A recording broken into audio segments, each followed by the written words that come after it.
Di ba, hinahamon niya nun na pumirma ng waiver. I have a pro forma copy of a waiver here. Are you willing to sign it?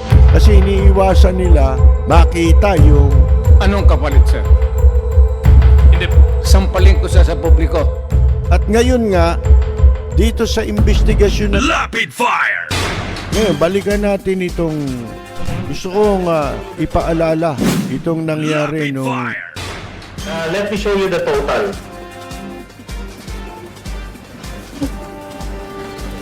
As of late 2015 is 121 million pesos. Do you admit or not that you have such an amount? Mr. Chair, I invoke the bank secrecy. Ba't ka natatawa? Ba't ka natatawa, Atty. Carpio? I'm asking you. I invoke, Mr. Chair, Okay. the bank secrecy. Yun, magtatago ka rin lang pala eh. Tawa ka pa. Ngayon, so, you're not disputing itong aking allegations. You're not disputing it? Are you disputing it? Atty. Carpio.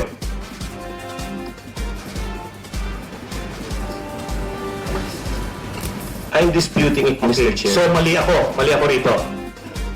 Is that what you're saying? that is your interpretation, Mr. Chair. No, kasi kung dinidispute po itong ina-assert ko, ibig sabihin, i-follows na mali ako. Atty. Carpio? I already answered the question, Mr. Chair. No, we can, as I mentioned earlier, this is not the court.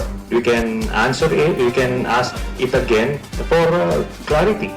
And malay mo, magbago isip mo.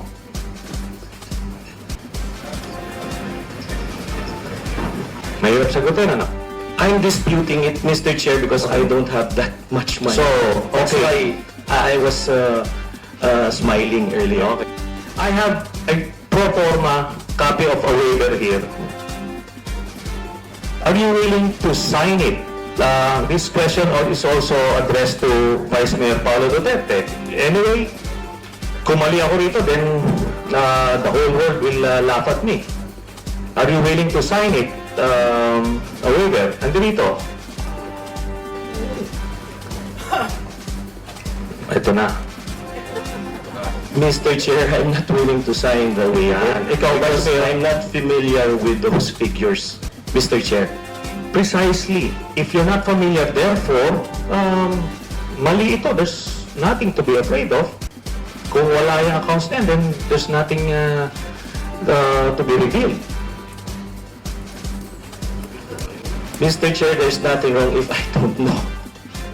So you're not willing to sign a Mr. waiver? Chair. So you're not willing to sign a waiver, Atty. Carpio, to show to the whole country that wala kayong ganyang halagang amount na nagtatatawa ka nga eh, parang it's preposterous. Excuse me. Yes. I would again ask the senator to refrain from editorials. Anyway, Okay. we are only going to go for the facts, not the editorials. The answer, Atty. Caprio, you're not willing to answer, to sign the waiver. Mr. Chair, I already answered. I'm not willing to sign. Okay. Mr. Chair, thank you very much. Thank you. Now, I would address the same question to Vice Mayor Paulo Duterte. Are you disputing the figures that I answered. I'll not sign the waiver. You're not willing to sign a waiver. So you're not disputing it. You're not disputing. I'm disputing it. I'll You're not disputing it. Waiver. But you're not willing to sign the waiver kasi baka mas malaki pa ang lumabas. Ganun ba? Again, Anyway, editorial. Please refrain from I'm done, editorial. Mr. Chairman.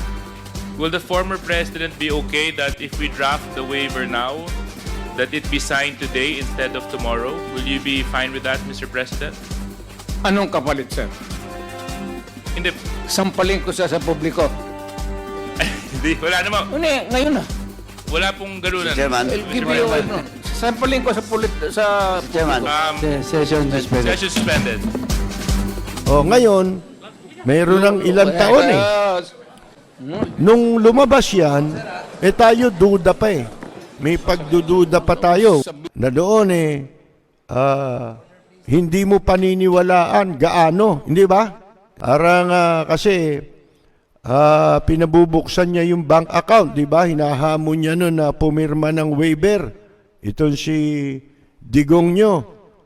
At mga kaibigan, ang mga naging kasunod nun, dahil ang AMLAC, ang Anti-Money Laundering Council ay naglabas yan ng kanilang findings na tumutugma sa mga sinabi ibinulgar ni Senador Antonio Trillanes, mga kaibigan. So, hindi ho inilabas, hindi pumirma ng waiver itong si Presidente Digong nyo. Kasi iniiwasan nila na makita yung kanilang yung kanilang naipundar, di ba? Kung magkano inilaki ng kanilang kayamanan sa loob ng ilang taon. Ang basis talaga para mo matunton ang tunay na itinatagong yaman ng mga politiko. Unang-unang basis na pwede mong gamitin para mo matunton yan yung SALN. Ilang bilyon yun, mga kaibigan. Baka kayo sa eleksyon lumabas na naman kayong gago, estupido. Sabi nga ni Digong nyo, mga estupido kayo, yung mga bumoto sa akin. Ngayon, hindi natin in-entertain itong si Senador Antonio Trillanes. Lumabas na sila yung mga kontrabida, di ba?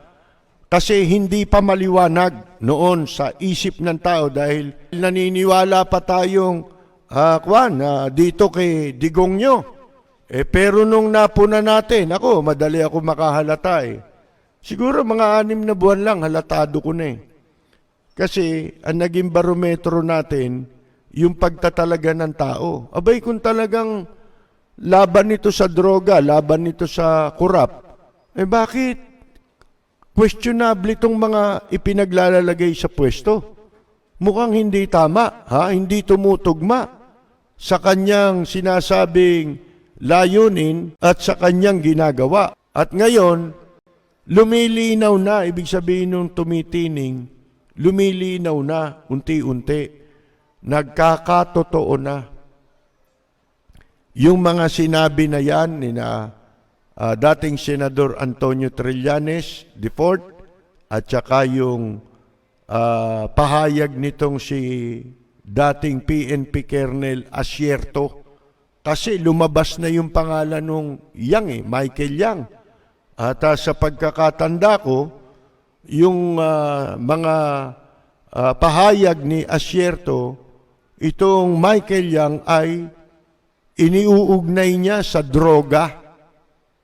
Di ba biglang nawala itong Michael Yang na ito, mga kaibigan, na may pwesto sa Malacanang? Sipin ninyo yan, mga nangnang, talagang yung genuine inchik ito na taga-China ang mga yan, mga kaibigan. Kamukha nung yung mga negosyo naman ni Dennis Uy. Puro mga yan, ang pera dito nang gagaling, pero ang mga kasosyo ng kanyang, mga kasosyo niya sa mga kumpanya ay mga negosyanteng taga mainland China. Ano ibig sabihin nun? Kapag ang negosyo ay China, automatic 50% Chinese government. Sipin mo yan? Para silang nagpunta rito na may dalang vacuum cleaner para higupin ang kayamanan ng Pilipinas. Ito po si Percy Lapid. Maraming salamat at magandang yumaga! Manny Pacquiao! Kaibigan, nagmamahal sa'yo.